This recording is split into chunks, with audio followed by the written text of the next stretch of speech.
What's going on, everyone? Thanks for tuning in to Catching Up with Kat. My name is Kat Walsh, and today is going to be talking about how to buy a home and the steps and some tips and tricks. So follow along. It's going to be kind of a short little episode. My allergies are just taking over, so apologies for my voice and the congestion, but we're going to hop right into it. So since I started the real estate game, I've mostly been working with buyers, and it's been a lot of fun. It's been a lot of fun to learn all of the steps and everything you have to go through to buy the home. Everyone really thinks it's a lot more complicated than it is. And a lot of people think that you need heaping mounds of money as well to get into a home, but that's not always the case. So I'm just going to walk you through the steps that I personally have walked through with my clients and seen for myself, and some stuff that kind of helps along the way. So step one in the home buying process is always to get the pre-approval. So I have people come to me, they're like, "Hey Kat, can you keep an eye out for a house that is 3 bedrooms, around 200,000, blah, blah, blah." And I'm like, hold on. We need to take a step back and make sure that you'll qualify, We don't want to waste anyone's time. We want to make sure this is what you qualify for, and maybe you could even qualify for more if that's what you'd want. So I always do step one is the pre-approval. And the pre-approval, you're going to need a loan officer at a bank, credit union, mortgage office. So if you don't have one, I always have recommendations to give if you are looking for recommendations.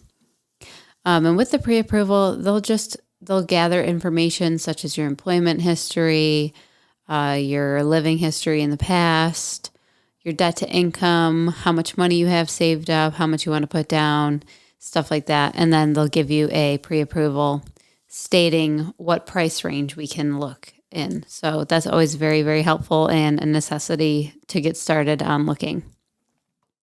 So once we have that pre-approval, then comes the next step of starting the search. So something I do with my clients, I set them up in an automated email through the MLS.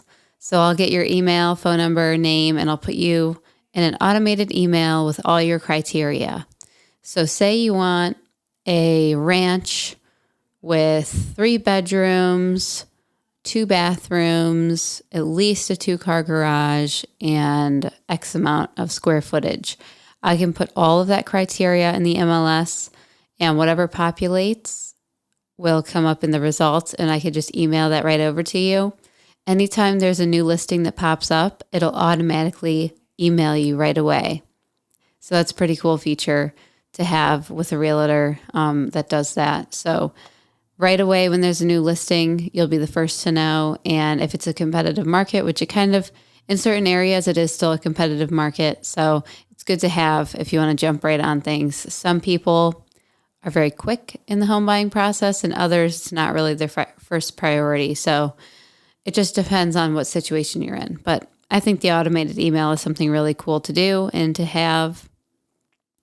And then once you find some homes that kind of stick out to you, we can schedule some showings. So me as a realtor, I have easy access to scheduling all sorts of showings through a database that we use. So I can get all those showings scheduled, and we can make a whole day out of it, or whatever works best for the client. So we schedule our showings, go look through the house. And when you have a realtor, it helps because we know certain things in the house to look for, like water in the basement or foundational cracking, just stuff like that. And even further, if you do like the house and want to make an offer, we always recommend a home inspection. So that leads us to step number 3. Once you find that house and you want to make it an offer, we want to sit down and make the most attractive offer possible so that it's a quick, okay, sign, and that's a done deal. So once we sit down, we're going to make this offer. We're going to talk about whether you want the inspections, the radon, general home, the pest inspections. There's numerous inspections you can get. that we'll talk about all that and then go through all the numbers, make sure everything's good, and we'll send that over. When it comes to negotiating and stuff like that, that is the realtor's job. So back and forth, I'll always be handling that kind of stuff. So making the offer and then just waiting. Hopefully the offer is accepted in your favor. Sometimes there's a little back and forth, counter offering, stuff like that. But once we have an accepted offer, this is when things get hunkered down and we start the underwriting process. And then so it's like locked and loaded. We get an accepted offer. Say that you get a home inspection. You have to get that done within a certain amount of days. And usually it's contingent on that. So say you get a home inspection and they find way too many things that are just deal breakers for you. At that point, you can be like, hey, this is too much. I don't want the house anymore. You can do that. So that's another thing to know. And if there are certain things, you can always ask the seller as well, hey, could you take care of X, Y, Z? Or you could just buy the home as is. There's always a bunch of alternatives.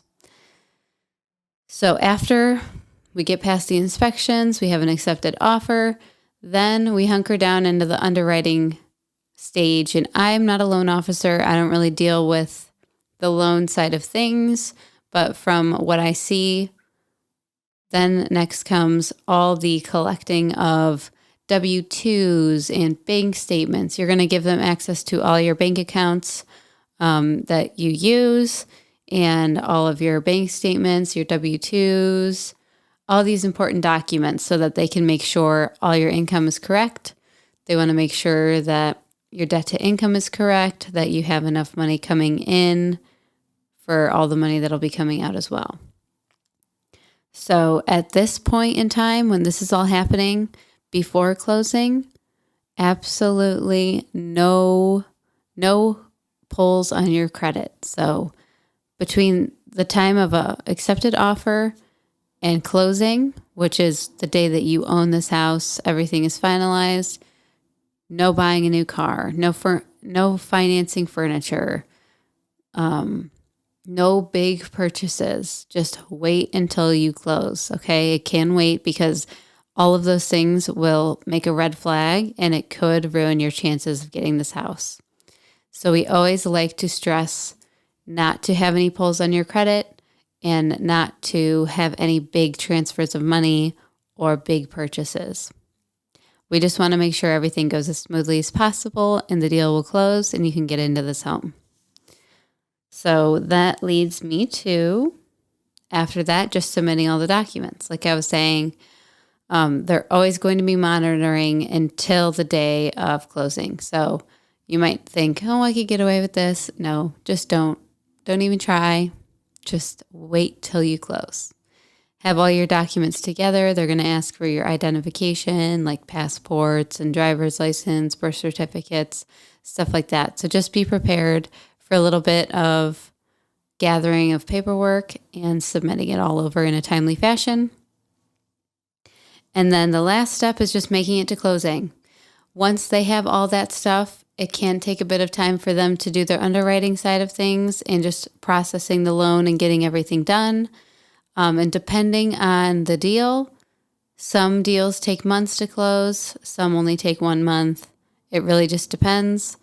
In my experience, I've worked with 2 people. It took a month. And then these other buyers I'm working with, it's going to take about 3 or 4 months, but we chose it that way because they wanted a long closing because the people selling are also looking for a home and the people that I have as buyers are still in a lease. So we needed that time and it's helpful for everybody.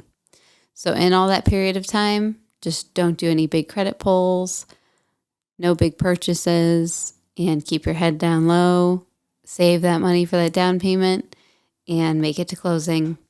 There's another thing I wanted to talk about too when it comes to the pre-approval and working with your loan officer. So if it's your first time buying a home, or if you are military or first responder. There's always all sorts of, or college graduate. There's all sorts of loans, or not loans. There's first time home buyers programs and down payment assistance programs. There's all sorts of down payment assistance programs that you wouldn't even believe. There are location grants. If the house is in a certain area, you can qualify for free money just because of the area it's in. There's always a lot of great options. So it's always important to check if you qualify for that, because that could help you get into a home with less money out of your pocket. And some people might be like, that just sounds a little fishy. What's the catch? There is no catch. Typically, the only stipulation with a lot of these grants is you have to stay in the home for a certain amount of years.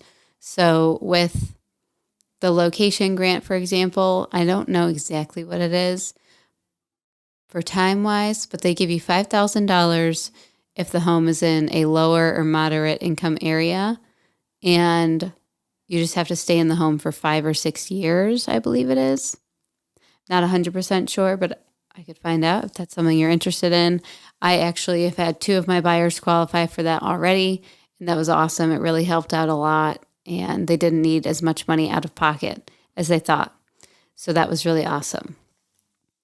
So for me, I have heard a lot of stuff about working with buyers can be frustrating. Like talking with other agents are like, oh, buyers are this, that, and the other. And I'm like, first off, this is our job. Okay. I love what I do so far. Like being in real estate is awesome. Having the flexibility of schedule, having my days open, and whenever something pops up, I can run right to it and be there and be available. So I love real estate. I love working with buyers. It's really awesome to talk with people and get all of what they want and be able to show them the results for all of that. So especially really picky people, it's really awesome to put all that criteria in and have results that pop up and be like, here, there's options for you. Even though you think you're so picky that you'll never find the house, there's options for everybody out there, and anything is possible. So I am very excited for all the buyers I've worked with and the seller I've worked with. I have some potential deals coming up. I just think this is a really awesome industry to be in. I have my first open house this Saturday, which by the time this comes out, I'll already have had the open house, but it's just a super exciting thing to get out there and to learn new things. And this home that I have an open house, it's a $629,000 home. It's gorgeous. So it also brings me to a new price range. I've never been in that price range before, so that's also very exciting, and keeps all the opportunities just flowing in. So like I said, this is just going to be a short episode. I just want to walk through the steps of buying a home. All it takes, it really is not as hard as it seems. I have so many people that are like, oh, I thought you need $30,000 to get a home. I mean, if you're buying a $500,000 house, sure, you're probably going to need that or more, but you can get into a regular, middle income family home, $200,000, $300,000 for not as much as you think. So if you are interested in looking at buying a home, or if you even just have questions, I'm always around to help. And stay tuned next week. I will try to bring on a guest. It's been kind of hard with when I am here at the studio. It's during the day on Fridays, so it's hard to get people that are not working regular 9-to-5 jobs. But it might be me. I might have a guest. Stay tuned. Thank you guys so much for tuning in. Don't forget to subscribe, and I'll see you next week.